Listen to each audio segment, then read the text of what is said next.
Welcome to the Empowered Wife podcast, where it's all about fixing your relationship without your man's conscious effort so you feel desired, taken care of, and special, even if your relationship feels completely hopeless. I'm Laura Doyle, and today I'm sharing 3 ways to fix a broken marriage. My guest Martha's husband was withdrawn and always looking at his phone. She already felt like a single mother, so when he took a job out of town, she felt abandoned. But now, the changes she only dreamed of in her marriage have become reality. She has a playful, attentive, protective husband who asks her out on dates. She's going to describe what she did that made her whole family better. Then I'll be giving out the Worst Relationship Advice of the Week award, which is making my nostrils flare and my eyes roll out of my head. All that is coming up. But first, let's talk about 3 ways to fix a broken marriage. How do you fix your marriage when it's been so hard for so long that you just don't feel like trying anymore? If you were one of the blog readers who asked that question last week, you reminded me of how exhausting that is. It's awful. When you're already drained, the idea that there's one more thing you need to do to fix the relationship makes you want to go back to bed, especially when you know that most of the problems are with your partner's attitude and actions or lack thereof. You've been working hard to heal your relationship and being honest about what you need from him, but he never changes and it's very lonely. That's how I felt over 20 years ago, but I haven't felt that way in a long time. Here's how I fixed my broken marriage without wearing myself out and doing more exhausting work. Number 1, getting the right information. I spend a lot of time implementing well-meaning but entirely ineffective advice to work on my marriage. Some of what I read from so-called experts seemed so much like common sense that I never even questioned it, even though it never worked for me. When I followed suggestions like, let your husband know when you have an expectation that's not being met, I ended up with wall-to-wall hostility. And the same with tell your husband that you need more affection. Ugh! I got some forced, awkward hugs, but that was about it. Now I've had both a terrible marriage and a dreamy one with the same man, and I can spot the counterfeit wisdom right away. It makes me break out in hives. Before anything could improve in my marriage, I needed the right information, just like I'd need the right directions to get to your house. My common sense just wouldn't be enough if I didn't have your address and a reliable GPS. If nothing's been working for you, which is how I felt in the bad old days, what could it hurt to experiment with some new approaches, right? Number 2, making the changes you can make. You might be wondering why this podcast is only for women when there are plenty of ways that your man needs to improve. I mean, it doesn't seem fair that all these suggestions fall on your shoulders when your shoulders may already be bowed under the weight of your relationship problems. Wouldn't it be nice if your husband would read a blog or listen to a podcast about relationships and implement the suggestions? I thought so too. I used to make lists of what my husband should do differently. I put them on the refrigerator, or I'd sit him down on the couch and I'd read my list to him. And that never worked either, at all. And what I learned the hard, slow way is that I can't make my husband read a book or a blog or an email even. I can't make him do what it says. Therefore, I was very reluctantly forced to look only at how I could behave differently. And I was shocked that when I changed how I approached him, he responded to me so much better. Drat! I thought it was all him.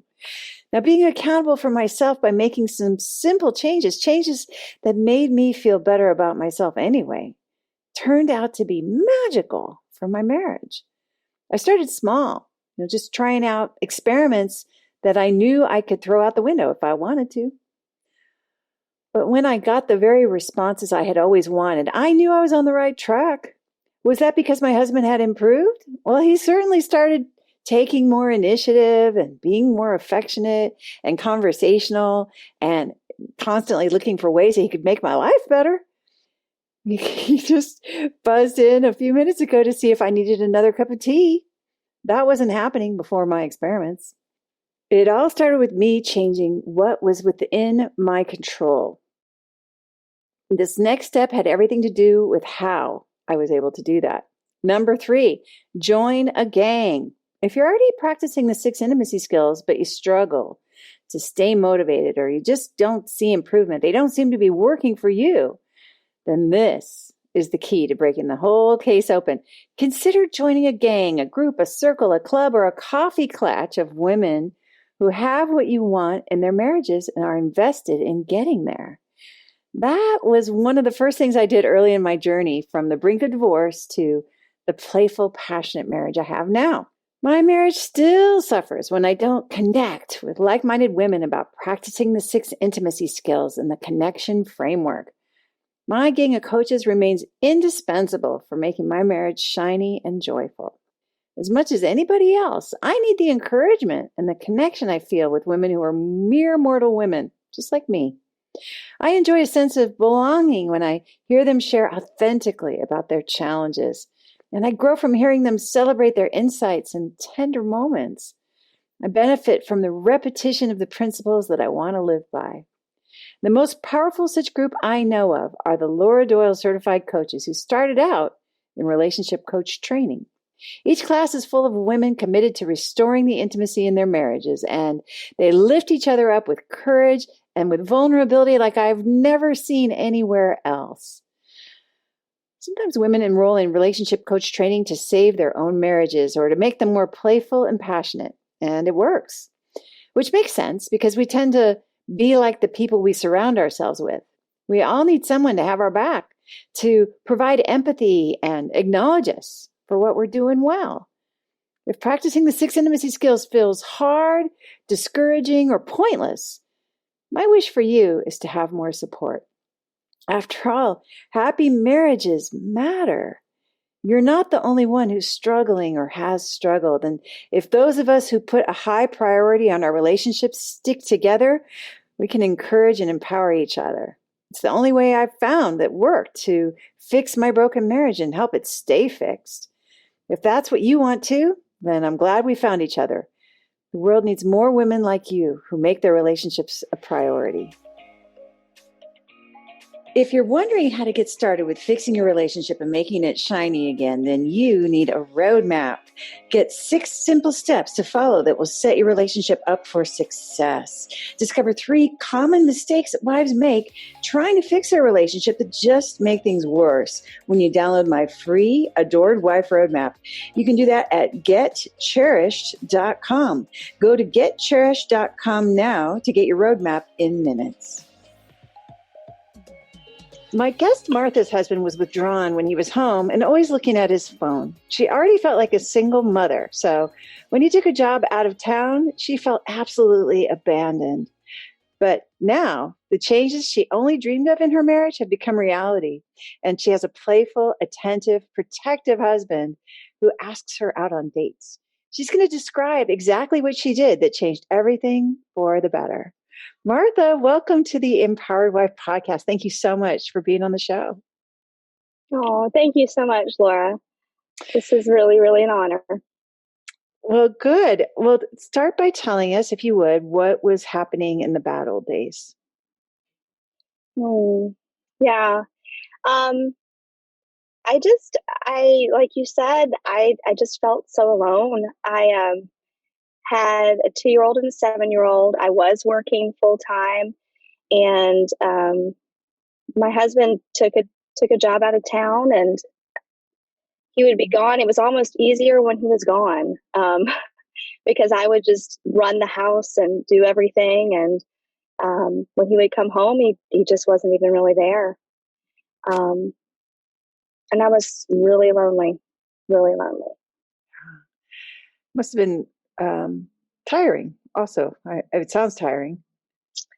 I was exhausted, and I was very, very angry. I remember getting the kids ready for school in the morning and him being there before he went out of town on a Monday, and just the anger. I would just scream orders at him and orders at the kids to get ready and to hurry. And I was just trying to do everything to keep everything running in the house and to get everybody where they needed to go. But I was angry and exhausted. Yeah.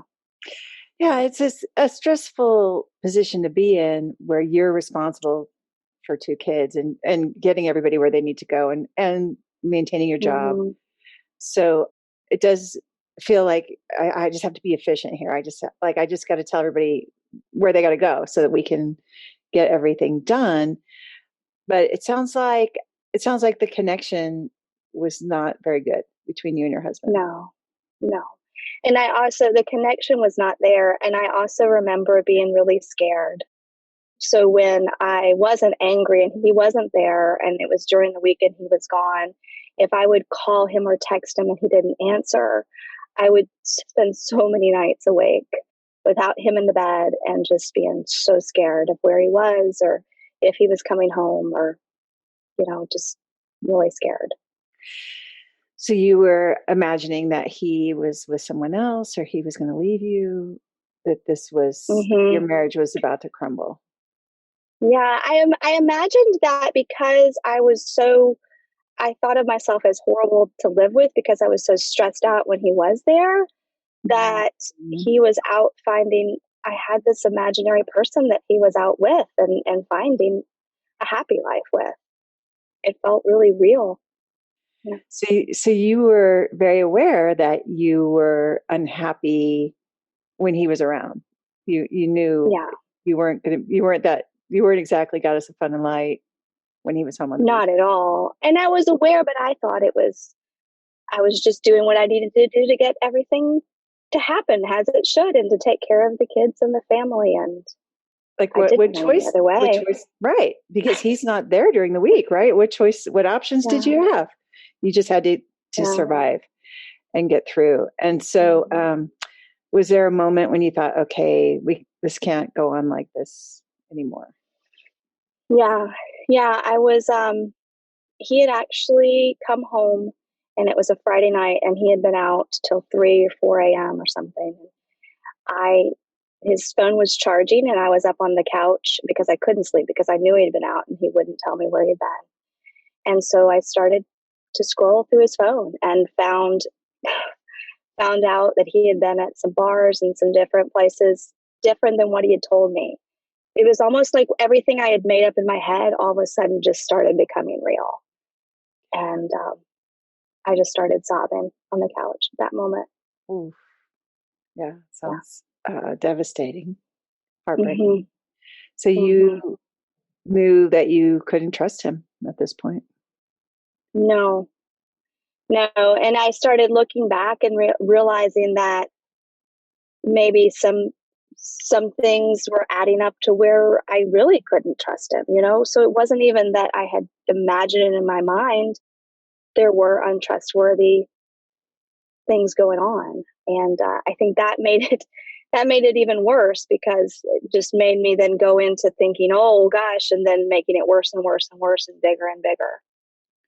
So you have enough to know that it's bad, and then your mind went to probably the worst case scenario. Hmm. So what did you say to him, or what happened after that? So I did confront him about where he had been, and he didn't want to. We had a big blow up fight, and he didn't want to talk about it. And then I just kind of I shut down. I started to ask friends advice. I pulled 4 different friends, and they all said to look into getting a divorce lawyer and to start down that road. But I just there was one friend, the fifth friend that I went to, and interestingly enough, it was a man, and he said, "Is that really what you want to do, Martha?" And I was just sobbing. This was like at midnight one night I called him, and I was like, "It's really not what I want to do. It's really not." I was thinking of actually hiring a private investigator to follow him around while he was out of town.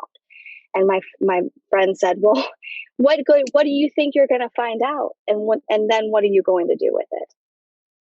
I thought to myself, "I don't know. Like, are you willing to act on it?" And I said, "No, I'm not."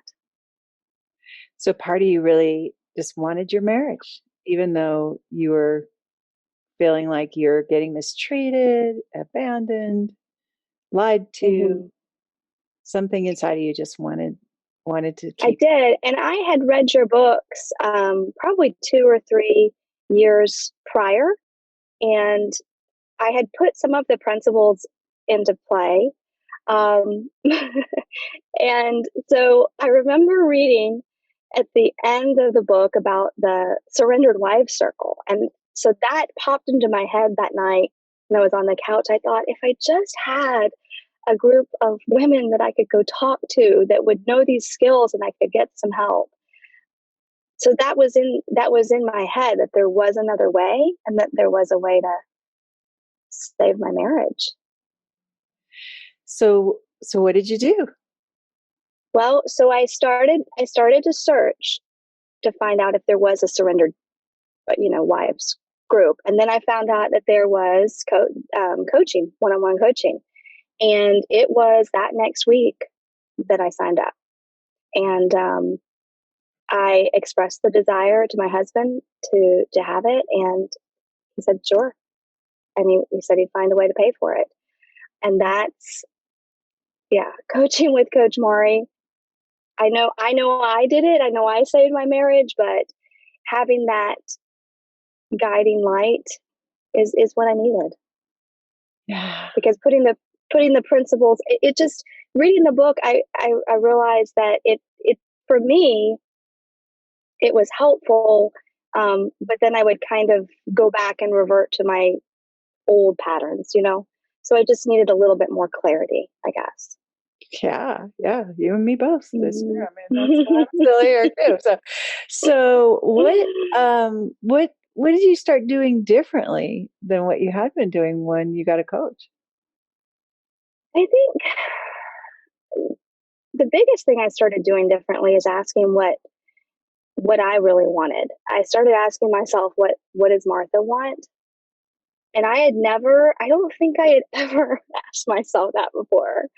Um, and then along with that came trusting my husband, which was something that I had really totally lost. And using the phrase, oh, whatever you think, which now rolls off my tongue. But back then, at first, it kind of felt like a hiccup, um, Like, why would I say that? I heard there's that little, like, almost an irony to, like, when you said it yeah, just sounded like I started saying, whatever you think. Like, this is stupid, right? Like, there's kind of a part, right. I think a lot of women can relate to that. It sounds so silly to say it, but how did Hmm. that work when you started saying it? Well, so my husband started to take responsibility for picking up and dropping off our children, even recently, doing the dishes, the things, just doing his own laundry, things that I had taken on so much responsibility and so much the doing of the house. He started to take responsibility. And in those things, it wasn't so much of me specifically saying, you need to do the laundry, or saying anything about whatever you would think. I stopped doing some things, and it wasn't out of anger. Like, I just stopped doing his laundry. I know that might sound silly, but I had a conversation with Martha one day, and I said to myself, we have tons of laundry in the house. We have 4 people, and I think I can do 3 people's laundry, but I can't do his laundry. I So I love just it. stopped. Yeah. I love it. Well, was he mad that you stopped doing his laundry? No, no. He noticed. He noticed. And but no, not mad. Yeah. Wow. So that freed up some time or Yes. energy. Time and energy. Right after I started coaching, I thought to myself, what does Martha want? And I wanted to have some more time to exercise. That's something I loved so much. And so it freed up time for me to go take an exercise class, because I know it's that, like I said, it sounds silly, but just that extra load of laundry a week, like, that was enough time for me to go do that. And just simple things like that. And knowing that I didn't have to do it all, and I didn't have to be perfect. Coach Maury and I had a long conversation about that I was a mere mortal woman. I am a mere mortal woman, and my family loves me anyway. My family loves me, they just love me. So even if the dishes aren't done and the laundry's not folded and the dinner gets burned, it's all okay still. I just love that. I just feel such relief when you say that because so no one Hmm. called social services to take your kids away when you stopped. If you left dishes missing, I Yeah. love that you had written that, and I just love that you. I mean, and maybe it wasn't a real fear, but there was something creating some kind of fire. Oh, I think it might have kind of been. If I didn't have a clean house, someone might come by and see that, oh, this is the way she really lives. But no, it was still all fine. And my floors don't get mopped or swept every day, but no, we're still doing great. Yeah. So if I came over to your house right now, there might be some crumbs on the floor or something, right? You've got two Yeah. kids, so there's probably a lot of stuff on the floor. Yes. And but then I would also see like happy Martha. Yes. Happy Martha, playful, um, kids playing and happy. And that's something my children they're just so much happier and at ease now. They are. Well, Hmm. what do you mean? Like, tell me about that. Um, my 8-year old, thinking back to before, he just had a lot of anxiety, a lot of trouble with sleeping and crying and things like that. And over the last year and a half, he and I have just been more connected. He talks to me more. He when I do when things get stressful around the house, or if I were trying to hurry out the door and I snap, and I say sorry, he just says it's okay, mom. Just more connection. So you Yeah. apologize to your 8-year-old son. Yeah. Yeah. Yeah. Sweet. So, and how has your husband responded to all of this? Like, what's your relationship like now? Well, so he is so fun and playful now. And I'm so adventuresome. He is. I I'm so mean, you know why I'm adventuresome. laughing? I mean, I'm having a great moment here that your husband is so fun and playful because that's not what I heard about your husband at first, I right? know. So, I know. what was the so? Yeah. How did you arrive to? How did you make this happen? Well, I started finding times when he was fun and playful with the kids and saying, "Oh, wow, you're such a fun father. Oh, look, you're so fun to be around." Um, he asked me out on a date a couple weeks ago, and I totally let go of any of the details. And he picked a restaurant. I said that'll be wonderful. Restaurant we never been to before, and it was so fun. It was so adventuresome, and I didn't have to make any decisions, or Wow. you You know, just got taken just the care of. best I did. I was taken care of, and it was adventuresome. I like that. I like fun Ah, and new things. So yeah. yeah. Yeah. So I do remember someone who looked just like you who was married to a guy who wasn't that fun. Yeah, So that's why. So anyway, it's just fun to see you having the experience that you want to be having it is. Yeah, with the yeah. same. Okay. So anyway, so you're talking about how else what it's like now. And this date is a great example of what's going on at your house. Yeah. It Yeah, so not only am I being taken out, but he's home so much more. Um, he checks in the morning or even the night before with what I have on my schedule and what he has going on. No Um, way. yeah, No way. and then lets me know what time he'll be home and when I should expect him, and comes home and just recently has been coming to bed to watch shows with me in the evenings. Wow. And yeah, So sounds like a lot of connection. And you're the irresistible magnet that he wants to be around. yeah, yeah. Beautiful. And he's Beautiful. been opening up a lot more to me too about the other day he was grumpy, the grumpy guy I used to only see. And I started to take it personally, and it felt like that downhill slide again. Like, oh, he doesn't want to be, we were supposed to be going out to bowling with the kids. Oh, he doesn't want to be around me. I've done something to make him mad. And I thought, Martha, just ask him what's going on. Like, and if he doesn't want to talk about it, he doesn't have to talk about it. So I said, are you mad at me? And he just looked at me like I had two heads. Of course not.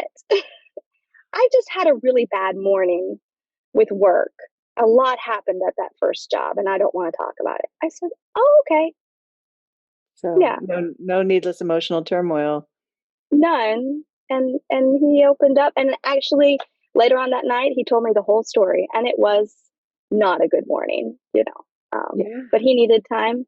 He needed time to process it, and then he ended up sharing it with me. And that was that kind of connection I want to know about his bad days and his good days, and You're having intimacy, emotional intimacy mm-hmm. that might have, it seems like you probably weren't having as much. He wasn't opening up to you before. It sounds like No, yeah, no.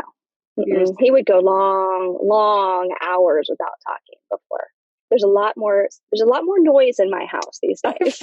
I bet. Quiet. So much for that. Yeah, That's right. good. Right. Yeah. Yeah. Yeah. So, so you can go back in time and talk to Martha from before. What would you tell her that you know now? I would tell myself that my family loves me no matter what.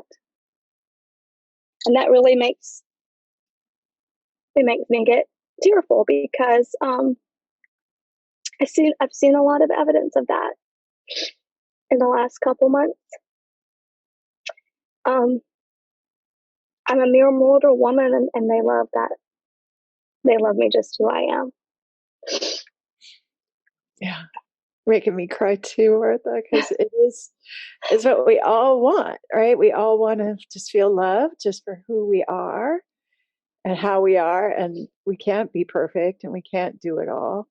Can't maybe do his laundry, can't sweep the floor every day, but doesn't mean there can't be laughter and dancing and No, yeah. no. I mean, as a matter of fact, this morning my mom came to pick up my 8-year-old son, and we couldn't find matching socks. And if you could have heard audio of the things I was saying to my son under my breath, every which way. And you know what? Guess what? We found socks. And then I apologized to my son. He said, he got in the car with my mom. He said, oh, yeah. Oh, mommy, it's no big deal. I'm going to have a great day today. Oh gosh, little truth bomb dropper there, your 8 year Yeah. old son. Yeah. Well, I love it. So what's your tip for a woman who feels like her husband is like she feels abandoned? She's worried about what the heck is he doing when he's gone all the time? Why is he out until 3 in the morning? And she wants to create what you have where there's that emotional safety and intimacy and connection and laughter and adventuresome dates. Where should she start? Start with what you want. What do you really want in your relationship? What's your vision for it? And what do you really want for yourself? Self care, taking care of. I had to learn to take care of making myself breakfast before I made my children breakfast, getting to bed at a decent time, waking up and doing exercises. Just start with simple, like basic need self care. Yeah. Even yeah, remedial self-care maybe, right? Like just Yeah. sleep and food can make a huge difference in how Mm-hmm. you show up as a wife, as a mom, as a woman. Mm-hmm. Yeah. Yeah, I love it. And And I would definitely say too, get coaching. I know some people can, and the books are absolutely fabulous, but to have a guiding beacon of light and someone on the outside that can just be a perspective I couldn't trade that for the world. Oh, yeah, it beats your four friends saying, Go get a worse lawyer. hit the road, Jack. Yeah. Yeah. Yeah. Well, I am so impressed and inspired by all that you've done to make your a gift to your family, right? To not just to your husband and to Yeah. yourself, but to those two little people that you're raising, right? Big home court advantage that you've created. And I give you all the credit for making it feel so nichey. You know, when I read what you had written about your marriage too, it was just very moving to look at the before and afters. You're like, you said something like the same lips, but now they're getting kissed, right? Everything's the same. These are all the same characters, but they're having a totally different. If the ride is completely different, the view is completely different. Yeah.